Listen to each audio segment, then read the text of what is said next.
Seni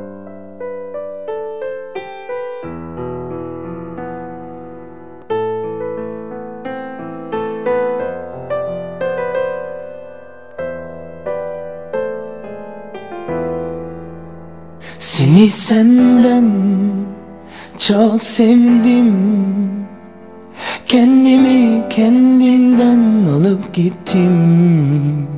Esirgeme sevgini benden, çok görme, hor görme sevgini.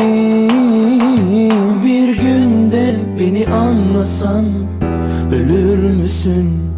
Bir gün bana inansan üzülür müsün? Yabancı ellerde mutlu olmak nerede?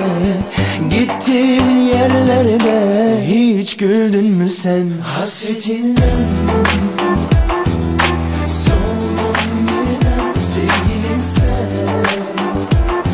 Güneşindin sen karanlıkta.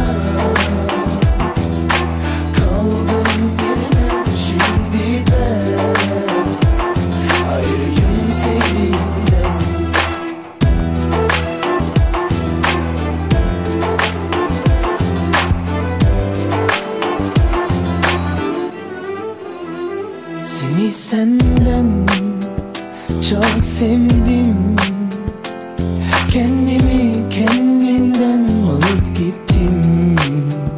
Esirgeme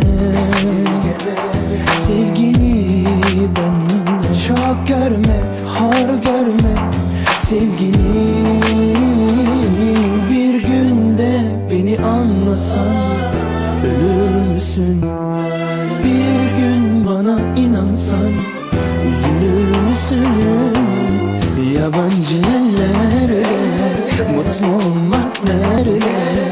Gittiğin yerlerde hiç güldün mü sen? Hasretinden